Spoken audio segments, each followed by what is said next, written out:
이 자리에 나와 예배한 우리 모든 성도님들 한 분 한 분이 사망의 문제가 완전하게 해결되고 그 안에서 자유함을 얻는 은혜가 있기를 주님의 이름으로 축원합니다. 아멘. 우리가 죽음이라는 것을 다 한 번쯤은 생각해 보셨을 건데요. 나는 아직 죽기는 이르다. 나는 아직 젊다. 하는 그런 생각이 가진 적이 있을 겁니다. 또 죽음이라는 말이 막연하게 우리에게 다가왔을 때 두려움이 있는 분도 있고, 또 죽음이라는 것에 대해서 또 정리하면서 겸허하고 겸손한 마음으로 주님께 맡기는 그런 마음가짐도 있을 겁니다. 아무튼 그런데 오는 것은 사실 누가 먼저 태어났냐 하는 면에서 누가 먼저다 하는 게 사람에게 보여지지만, 가는 것은 누가 먼저 갈지 모릅니다. 여러분이 먼저 갈지 제가 먼저 갈지 모르고, 내 자녀가 먼저 갈지 부모가 먼저 갈지 모릅니다. 보편적으로는 나이가 많은 사람들이 먼저 가는 것이 순리라고 생각을 하지만, 또 하나님의 뜻과 계획이 또 다른 곳에 있다면 먼저 뒤에 온 자가 먼저 갈 수도 있는, 이런 것을 저희가 인정하고 또 겸손해지게 되는데, 사람이 죽는 것 그 누구도 예측할 수가 없다는 거예요. 아무도 예측하지 않은 중에 죽음이라는 것을 맞이하게 됩니다. 잠시라도 예측할 수만 있다면, 잠시라도 죽음을 준비할 시간이 있다면 이 마음의 준비를 하면서 지금 이 우리가 한 번이라도 더 이 죽음 앞에서 좀 준비하는 시간을 가지고, 또 준비한 그 유가족들도 마음이 조금 덜 아플 텐데, 갑작스럽게 당하는 죽음이 있다 보니까 그런 죽음 앞에서 우리들의 마음이 무너질 때가 있습니다. 최근에 저희 뉴스를 통해서 저희가 여러 가지 이 사건 사고들을 접했는데, 4월 1일에 경남 사천에서 공군 훈련기 2대가 공중으로 충돌하는 사건이 있지 않았습니까? 베테랑 조종사 2명이 있었고, 또 훈련을 하고 있는 준이 장교들 2명이 타고 있었고, 그래서 그 베테랑 운전사 조종사들이 충돌을 일으켰다는 것 자체가 미스터리고, 이거 블랙박스를 다 확인해서 확인해 보는 그런 절차 중에 있는데, 이 4명이 아무도 예측하지 못한 가운데 순직을 했습니다. 또 4월 8일에는 해양경찰청 소속이었던 헬기가 제주도 바다에 추락했는데, 그 헬기 조종사도 아주 베테랑이었죠.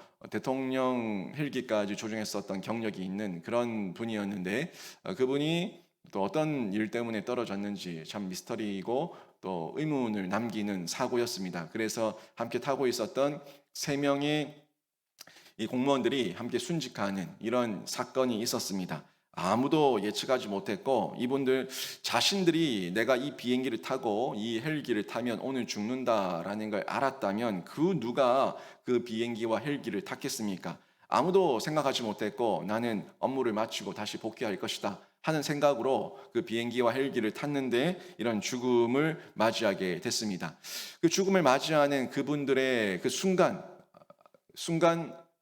폭발음이 난다든지 또 충돌음이 난다든지, 비행기 헬기에 결함이 생겨서 비상 신호가 나고 있는 그 순간 죽음의 두려움을 느꼈을 그들의 심정이 어떻겠습니까?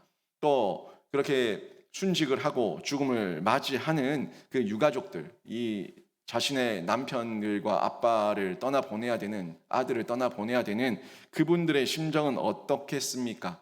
굉장히 참담하고 또 어렵고, 준비할 시간도 한번 없었고, 살아간다는 말 한마디 못하고 유언 한마디 듣지 못한 상태에서 그 사람을 보낸다는 것이 상당히 큰 충격이고 아픔이었을 겁니다. 저희 교회도 이번 주에 장례가 있지 않았습니까? 고 김태남 권사님께서 4월 10일 밤에 소천을 하셨죠. 저희도 전혀 예측하지 못했고 생각하지 못했던 이 죽음이라서 참 한편으로는 참담하고, 또 한편으로는 죄송하고 미안하고, 한 번 더 안아드리지 못하고 한 번 더 좋은 덕담 한마디 나누지 못한 것이 아쉬움으로 남는 이런 시간입니다. 전날까지 주일 예배를 다 드리고, 그리고 귀가를 하셔서 사랑방 모임까지 다 하고 귀가하셨는데, 식사 중에 배가 아프다, 머리가 아프다 하시면서 점점 심해지시니까 119에 실려서 가셨는데, 결국에는 심정지가 오고 결국엔 회복하지 못하시고 소천하셨죠. 그 유가족들도 어머니가 그렇게 소천하실 거라고는 아무도 생각하지 못했기 때문에 더 아픔이 컸을 것으로 보입니다. 우리는 다 알 수 없지만 하나님의 뜻과 계획이 있음을 믿고 우리는 늘 기도할 뿐인데, 아무튼 우리 신자가 이 죽음이라는 것을 늘 생각해야 되고, 나도 언젠가는 죽을 것이고, 나도 오늘 죽을지 내일 죽을지 언제 죽을지 모르지만 오늘 밤이라도 하나님께서 나를 부르신다고 했을 때 담대하게 또 당당하게 은혜의 보좌 앞에 나갈 수 있는 그런 신앙의 자세를 유지하고 있는가, 신앙의 확신, 구원의 확신을 가지고 있는가 하는 것을 늘 확인해야 된다는 겁니다. 제가 전에도 한번 보여드렸는데 세계 이 사망 시계가 있지 않습니까? 이 사망 시계를 잠시 보면은 지금도 계속해서 사망자의 수는 이렇게 카운트되고 있어요. 계속해서 올라가고 있습니다. 1년에 거의 매년 죽는 평균적인 수가 5,600만 명. 5,600만 명이 1년에 죽는다는 거예요. 그러니까 뭐 1초에 한 2명씩 계속 죽어나가고 있는 거죠. 계속 죽어요. 이 죽음의 숫자 앞에 우리가 언제 들어갈지 아무도 모르는데 올해만 벌써 1,800만 명이 죽었다는 것, 이것을 저희가 이 숫자를 통해서 확인할 수가 있습니다. 여러분, 이 세상에 이런 소리가 있어요. 어차피 죽으면 뭔 소용이 있습니까? 뭔들 돈이 있어 본들, 건강이 있어 본들, 뭐 이것저것 가지고 있어 본들 죽으면 뭔 소용이 있습니까? 이런 말이 있어요. 이 말을 들으면은 죽으면 아무 소용이 없으니까 죽지 않아야 된다 하는 이런 접근으로 이해를 하실 수가 있는데, 좀 더 다른 접근으로 생각을 해보자고요. 어차피 죽을 건데 가지고 있으면 또 뭐 합니까? 둘 다 양극단이에요. 둘 다 양극단. 죽으면 어차피 죽을 건데 죽으면 뭔 소용이 있습니까? 둘 다 양극단이에요. 그런데 저희가 한 번 더 생각해 볼 거는, 사망의 문제가 해결되지 않고 우리 안에 사망의 문제가 해결되지 않고 하루를 더 살면 무슨 의미가 있고, 사망의 문제가 해결되지 않고 오늘 수술이 잘 되면 뭔 의미가 있냐 이거예요. 정말 사망이 해결되고 난 이후에 하루를 살아도 의미 있고, 사망이 해결되고 난 이후에 오늘 내가 열심히 살다가 오늘 주님 앞에 간다고 해도 담대함과 당당함이 있게 그렇게 힘있게 살아낼 수가 있는데, 열심히 사는데도 내가 오늘 죽으면 어떡하노? 이 염려가 나를 꺾어놓고, 또 열심히 살고 있는데 어차피 죽을 거 이거 하면 뭐하노? 하는 마음이 들면은 결국에 사람을 힘 빠지게 만드는 거예요. 우리가 사망의 문제를 해결해 놓고, 우리 신자는 달라요. 사망이 해결됐으니까 주님께서 나를 부르실 때까지 열심히 최선을 다해서 충성되게 살아가는 거예요. 대충 살지도 않습니다. 뭐 어차피 죽을 건데 대충 살지도 않고 욕심 부리면서 살지도 않습니다. 모든 면에서 겸손하게 하나님께서 부르실 때를 인정하면서 열심히 충성되게 청지기로 살아간다는 겁니다. 사망의 문제가 해결돼야지만 오늘 하루를 살아도 의미 있는 삶을 살 수 있다는 거예요. 오늘 제가 제목을 좀 이해하셔야 되는데, 제목을 보시면 사망의 치료라고 이렇게 제목을 붙였어요. 그러니까 그냥 간단히 생각하기는, 아니 사망을 어떻게 치료합니까? 사망이 어떻게 치료가 됩니까? 이런 생각을 하실 수가 있는데, 사망을 어떻게 치료하겠다는 게 아니라 저는 이 표현은 사망을 해결하자는 거예요. 사망을 어떻게 해결할 것인가, 이 얘기를 여러분에게 전달하고 싶어서 이 제목을 정했는데, 치료라고 하는 전체 주제 속에서 사망을 어떻게 해결하면 우리에게 치료가 되는 것처럼 우리에게 더 나은, 더 좋은 신앙의 성숙을 이룰 수 있는가 하는 면에서 접근하고자 했던 겁니다. 그게 오늘 본문 말씀 히브리서 2장 14절에서 확인할 수가 있는데요. 2장 14절 말씀을 한번 보십시오. 자녀들은 혈과 육에 속하였음에 그도 또한 같은 모양으로 혈과 육을 함께 지니심은 죽음을 통하여 죽음의 세력을 잡은 자 곧 마귀를 멸하시며. 아멘. 이 말씀을 보시게 되면 예수님도 우리들과 똑같이 혈과 육을 입고 인간이 되셨다는 거예요. 그리고 혈과 육을 가진 인간으로 오셔서 우리와 똑같이 죽으시는데 좀 다른 방법으로 우리를 대속하시는 그 방법으로 십자가에서 죽으셨다 하는 부분을 확인할 수 있지 않습니까? 그 이유는 뭡니까? 왜 예수님께서 우리와 같이 혈과 육이 되셨습니까? 우리가 혈과 육에 속했기 때문에 우리와 같은 모양이 되신 거예요. 왜? 우리를 위해 대속하셔야 되니까, 우리를 위해 속죄하셔야 되니까 우리의 똑같은 모양, 혈과 육의 모양을 입고 이 땅에 오셨다는 겁니다. 그리고 우리는 이미 죄로 죽은 자예요. 우리는 혈과 육을 가지고 있지만 이미 죄로 죽은 자이기 때문에 죽음 그 자체입니다. 죽음 그 자체이기 때문에 우리가 대속을 한다, 우리가 속죄를 한다 하는 게 전혀 의미가 없어요. 할 수가 없는 거예요. 도둑놈이 도둑놈을 위해서 내가 대신 죄를 지겠습니다, 살인자가 살인자를 위해서 제가 대신 사형 집행을 당하겠습니다 라고 말하는 게 말이 됩니까? 죄가 없는 사람이 거기에 대해 가지고 그 빚을 대신 탕감해 줄 수 있는 거 아니에요? 나도 빚을 해결하지 못해가지고 빚진 자가 되어 있는데 저 사람이 빚진 모습을 보고 가슴이 아파서 제가 저 사람의 빚을 대신 갚았겠습니다 라고 말하면 네 빚이나 갚아라 하면서 머리 한 대 맞을 거 아니에요? 해결이 안 돼요. 그러니까 죄 없는 자가 죄를 속할 수 있고 빚 없는 자가 빚을 탕감해 줄 수가 있는 거예요. 그래서 우리는 혈과 육을 입고 있지만 이미 죄 자체이기 때문에 죽음 자체이기 때문에, 죄로 인해서 죽음 자체이기 때문에 대속, 속죄 이게 의미가 없고, 우리 예수님은 혈과 육을 입고 오셨지만 뭐가 없어요? 죄가 없어요. 죄가 없으시니까 다시 우리 예수님은 혈과 육을 입고 있지만 죽음 그 자체가 아니라 생명 그 자체라는 겁니다. 생명이시기 때문에 죽음을 해결할 수가 있어요. 예수님도 혈과 육을 입고 와서 죽음이었다면 죽음을 해결할 수 없습니다. 우리는 죄로 인해서 죽음 그 자체지만 예수님은 생명 그 자체이시기 때문에 이 죄를 속해버리시고 덮어버릴 수 있는 능력이 있다는 거예요. 그래서 예수님께서는, 그 생명의 예수님께서 우리의 죄를 속하기 위해서 죽으심으로 우리를 묶고 있는 이 사망 권세, 마귀의 권세를 완전히 멸하셨는데, 이게 하나님의 방법이었고 예수님의 성취였다는 겁니다. 이 예수님의 죽으심을 통해서 사망이 해결되었습니다. 여러분, 이열치열 들어보셨죠?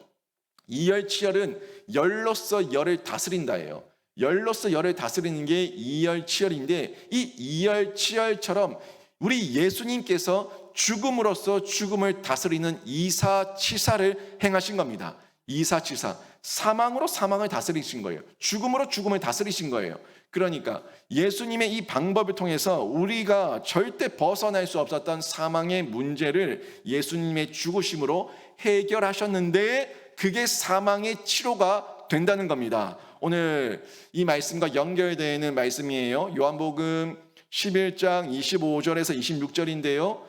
그 어느 세상의 모든 종교에도, 그 어떤 성인 군자라고 하는 어떤 사람도, 어떤 인물도 이런 말씀을 한 적이 없어요. 오직 예수 그리스도만이 이 말씀을 하셨고, 성경만이 세상의 처음과 끝을 말씀하고 있다는 것을 여러분 믿으시기를 바랍니다. 이 말씀 같이 한번 읽겠습니다. 같이 읽습니다. 시작. 나는 부활이요 생명이니 나를 믿는 자는 죽어도 살겠고 무릇 살아서 나를 믿는 자는 영원히 죽지 아니하리니 이것을 내가 믿느냐. 아멘. 나는 부활이요 생명이니 나를 믿는 자는 죽어도 산대요. 육이 죽어도 살아요. 또 살아서 예수를 믿은 이 영은 영원히 죽지 않아요. 여러분, 이걸 믿으셔야 됩니다.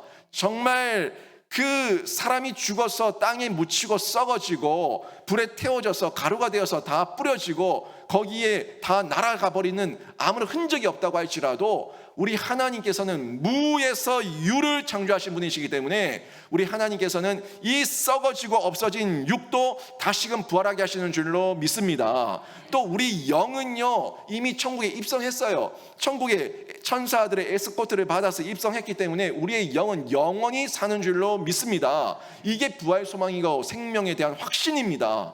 제가 이번 주일에 여러분에게 부활절 말씀을 전할 때 이 부활을 정확하게 다시금 어떻게 우리가 이해해야 되는가에 대해서 제가 말씀을 전할 거예요. 그때 말씀을 또 한번 들으시면서 이게 부활이구나, 내가 왜 부활을 경험하지 못하는가, 내가 어떻게 부활의 의미를 이해하고 있는가 한번 점검해 보시는데, 여러분, 우리의 육으로, 지금 당장 보이지 않는 육으로 부활이 있다 없다 판단하지 마시고, 우리의 영은 이미 영생이고 우리의 몸도 우리 주님의 재림 때에 완전한 부활을 체험하게 될 수 있다는 이 사실, 이 믿음을 가지시고 담대하시기를 주님의 이름으로 축원합니다.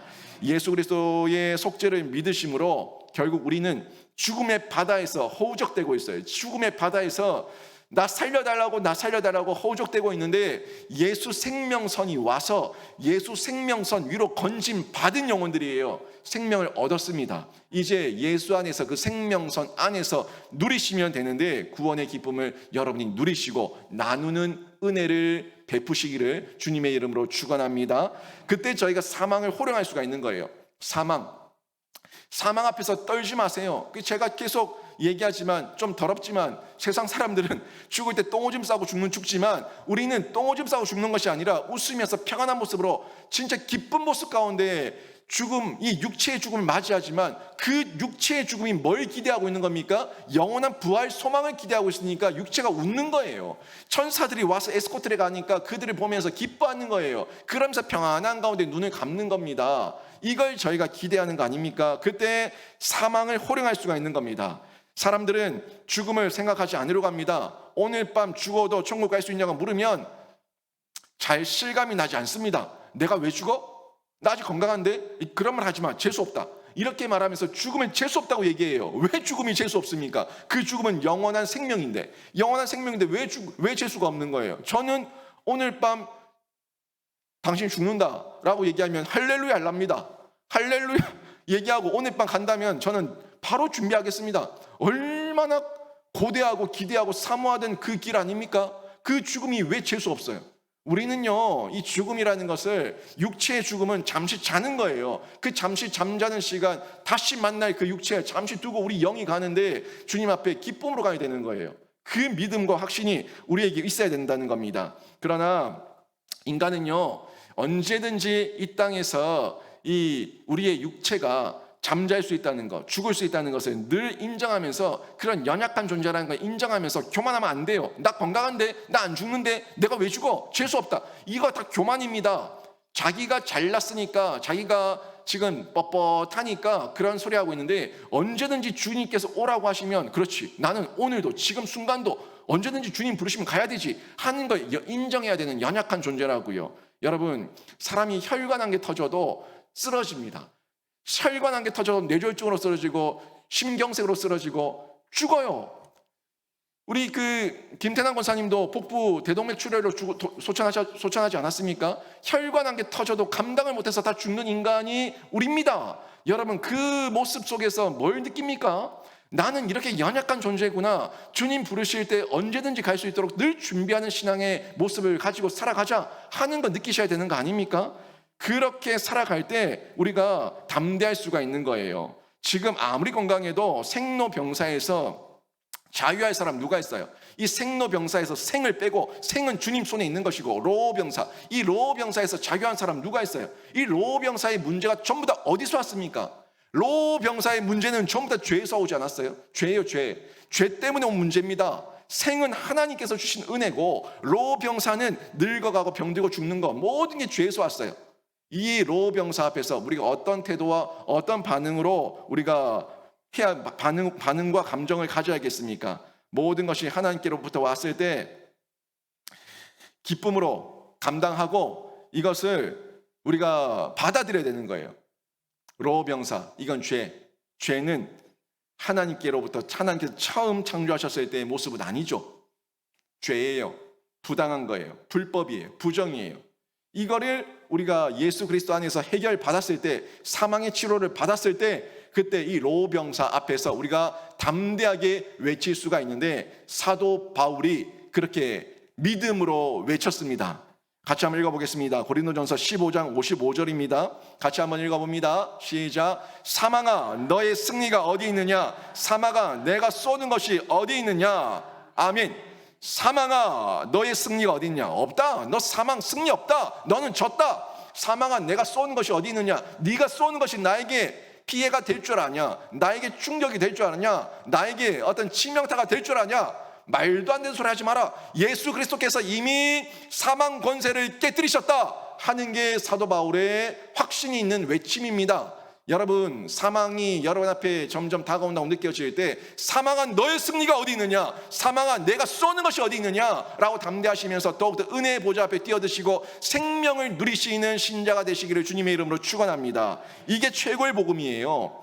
사망을 우리 예수께서 승리하셨고, 사망이 쏘는 독침을 우리 예수께서 다 막아 주셨습니다. 그래서 우리에게 어떤 영향도 되지 않고 피해를 끼칠 수가 없습니다. 이게 최고의 복음이에요. 최고의 복음이 최고의 복음. 오늘 죽어도, 지금 죽어도 내가 천국 간다는 이 확신, 이 얼마나 기쁩니까? 세상 사람들 똥 오줌 싸면 죽어야 할 때 나는 웃으면서 할렐루야 외치면서 마라나타 외치면서 죽을 수 있다는 것, 잠시 잠잘 수 있다는 것, 영생을 꿈꾸며 천국에 입성할 수 있다는 것, 이게 최고의 복음인 거예요. 저는 우리 성도들 모두가 이 사망을 향해서 호령할 수 있는 사람이 되기를, 신자가 되기를 바랍니다. 이사야서 53장 5절 말씀 보십시오. 그가 채찍에 맞음으로 우리가 나음을 받았도다. 예수께서 맞은 채찍으로 우리가 나음을 입었는데 그 나음에는 사망의 나음도 있다는 것을 믿으시고 사망 앞에서 담대하시고 사망의 치료자 되시는 우리 예수님을 믿으시고 죽음을 이긴 영생의 소유자로 여러분이 영생을 누리면서 살아가시기를 바랍니다. 이 고난주간이 이렇게 영생의 큰 선물을 주시는 예수의 고난을 묵상하고 기억하는 시간인데, 여러분 오늘 또 내일까지 여러분 이 시간 허투루 보내지 마시고 예수를 깊이 묵상하시는 중에 더욱더 신자다운 신자로 무장되시는 은혜가 있기를 주님의 이름으로 축원합니다. 아멘.